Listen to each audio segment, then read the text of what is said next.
Several of you have sent me this video in the last, well, really today and last night. This AI generated video we're going to watch about DoorDash.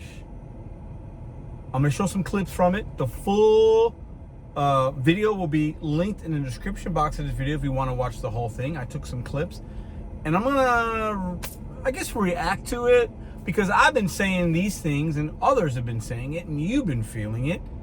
So I think it's interesting to have somebody else, like the consumer perspective basically, but also this is AI generated. So it's a little interesting. Watch. Or at least I'm assuming it's AI. Bringing up this big debate over tipping culture in the U.S. It has a lot of people feeling a lot of ways. More and more people are stopping their DoorDash orders. And it's not just because of slow or cold food. If you've ever used the app, there's something important you should know before clicking Order Again. It might just change the way you feel about your next delivery. That $10 burger suddenly costs $15 on DoorDash. Your hot meal sits cooling down while the driver plays restaurant hopscotch around the city. DoorDash has built a system where they collect money from every angle, but customer tips keep their drivers working. The company makes billions in revenue while structuring everything so that you feel guilty about not tipping enough. The real issue is that DoorDash should pay their workers properly instead of relying on customer guilt to cover wages. But gig economy companies have convinced everyone that tips should be the primary income source. But even if you stick with delivery apps, there's something disturbing happening behind the scenes. Between the kitchen and your front door, up to 5 different people might handle your order. You have no idea who these people are. All right, so those are a few clips from this video.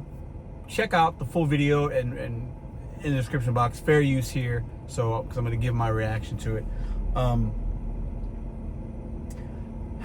DoorDash. They're no better or worse than any of the apps. They're just the biggest. So that's the one that we like to talk about the most, gets picked on the most, but also gets the most credit. It is what it is. It's like a celebrity, right?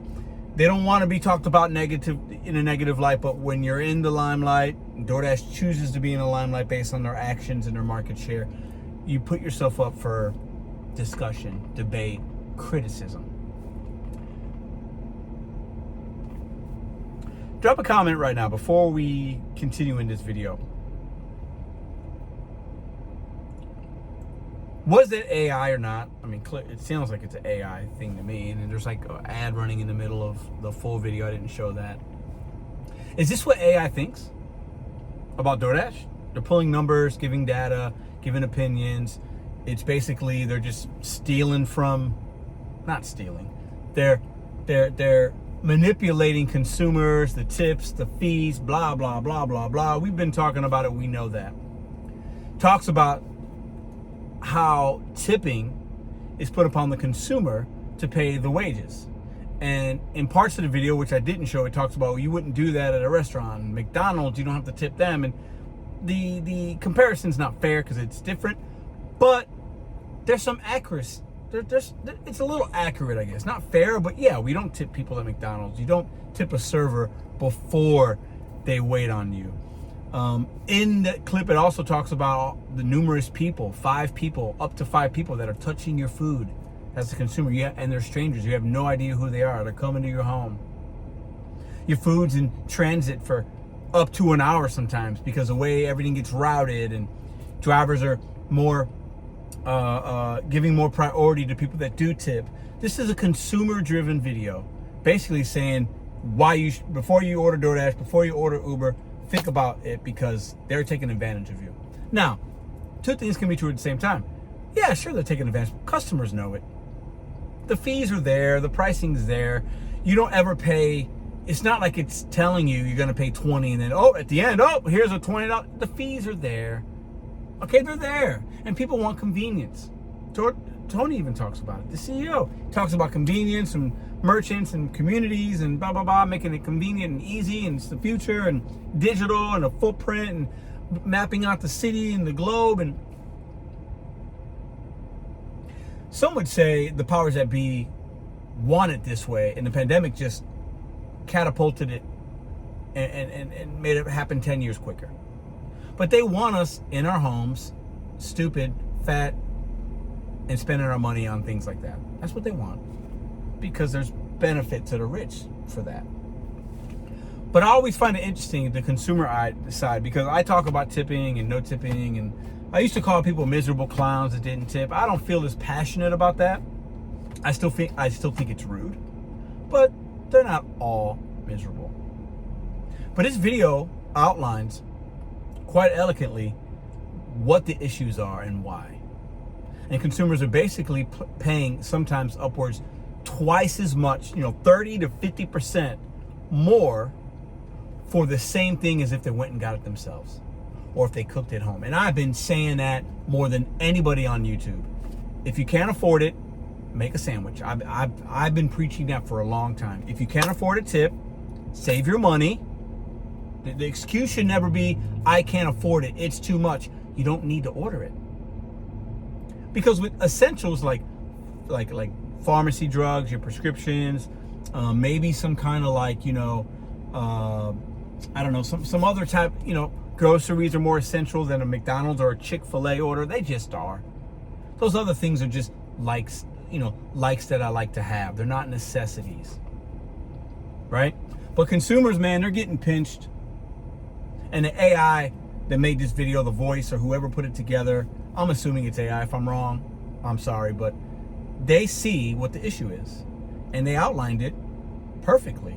And I've been saying it, we've been talking about it for a long time. Let me move my car before I gotta grab something to eat before I got something to do. Anyways. And DoorDash is just laughing to the bank, because they get the percentage from the merchant, they get the fees and the Dash Pass fees and everything, and the loyalty from the consumer. They get the loyalty from the driver. We peddle their product with our DoorDash bags, giving them free advertising. They got it made. They got it made. And they built the system. I give them credit for that. But they absolutely have it's almost too good to be true for them. Because it's just software. They don't have to do anything. Anyways, I just thought it was interesting. Check the full video out. Watch it on 2x speed on YouTube if you want. And let me know what you think in the comment section down below. It's in the description box. But this is what AI, or this is what the consumers are thinking. Before you order DoorDash, watch this video. They're not wrong. But it's not going to stop people, because people like to eat. And people are very lazy. Not all, but enough. And DoorDash panders to those individuals. And the ones that just use it for special occasions here and there, hey, that's great. But there's a lot of people. I deliver to one guy a couple times a week, and every time I deliver it, there's always other bags of previous deliveries or whatever on his. He orders probably 2-3 times a day. And there are a lot of people like that. And even if this person watched that video or this one, they don't care. Because they're DoorDash slaves. They love the convenience, and they don't care how much it costs them. They just don't. Think about what we know about medicine, about the healthcare industry, about soda, about smoking, about alcohol. We know it's bad for us. People still do it because people love to escape. And DoorDash just gives people a little bit of an escape every single time they order. See you guys in the next video.